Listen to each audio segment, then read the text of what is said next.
Hey everyone, today we're talking about carb synchronization. I'm going to show you what it is, why it's so important, and how you can do it yourself to get your bike running as smooth as possible. We'll be synchronizing a Honda CBX1000 because they have arguably some of the most complex carbs of any motorcycle. Once you learn how to sync these, you'll be able to sync anything. So I just finished rebuilding this carb set, and that included pulling the whole rack apart to replace all of the crossover tube O-rings. I find syncing carbs is usually only necessary after I break a rack down like this for a thorough rebuild, or if someone has misadjusted the synchronization screws. With that being said, I think that most bikes could benefit from doing this procedure, especially if you're struggling to get your bike idling smoothly. All synchronizing means is that you are adjusting each carb to open at the exact same time. There are two types of carb designs, and each are synchronized differently. First, there's the mechanical slide carbs that were standard all the way up until the late 1970s.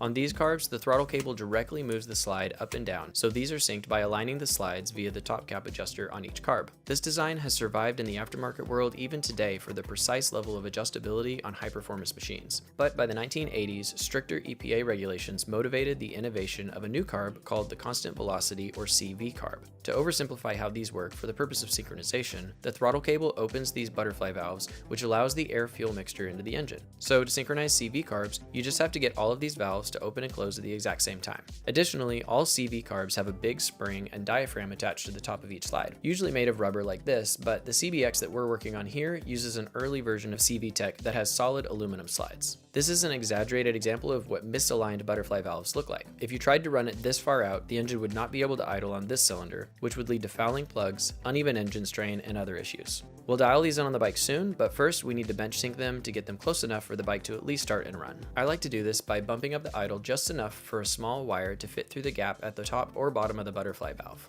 You want to start with the carb that the throttle cable goes to. That's the master carb, and the rest will get synced to it. On some racks like this one, the cable goes equally between the carbs, so I can tell which is the master because it is the only one without a dedicated adjuster screw. Effectively, the idle screw is the master carbs adjuster. Once you've adjusted the idle so that the wire fits snugly through the gap, you can work your way out towards the end carbs. If the wire is too tight or loose of a fit under one of the valves, you can adjust it by loosening the lock nut, and with a flathead screwdriver, adjust the screw until the tension on the wire feels the same as the master carb. This is just to get the bike running so it doesn't have to be perfect. Once they're all close enough, it's time to get your synchronization tool out.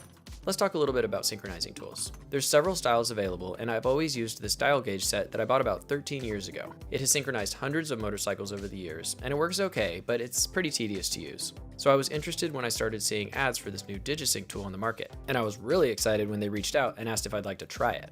This is my first time opening the box, and I'll give my final review at the end of this video. Right off the bat though, I'm impressed with the size. This is their biggest 6-channel model that I needed for tuning the CBX, and it's notably smaller than my 4-gauge tool. It looks like it comes with all the adapters I would expect, a piece of tube to help installing the adapters, and some replacement vacuum caps that are a nice touch. The unit itself is surprisingly compact and light, and it looks like it's already got a battery in it, so it's ready to go. Let's get these adapters installed while the carbs are still off the bike.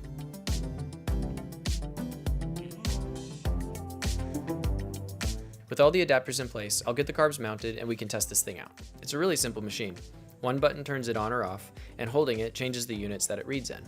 It lets you know when it's ready for you to turn the engine on, and then it's just a matter of adjusting each carb until all of the numbers are within one or two of each other. Be sure to start with the carb on either side of the master carb and work your way out to the end. The order is important because the adjusters affect all of the carbs downstream of them. It's also good to blip the throttle after each adjustment to settle the adjusters and the butterfly valves. When you're happy with it, tighten the lock nuts and recheck it again to make sure that they didn't move. So there's one issue with this tool that I haven't seen mentioned anywhere else that had me thinking I had it broken for a minute. At one point, I rested it against the coils to get a better view while adjusting the left bank of carbs, and when I turned the engine on, this happened. It took me a few minutes of disappointment before remembering the warning label on the back about the magnetic field and pacemakers.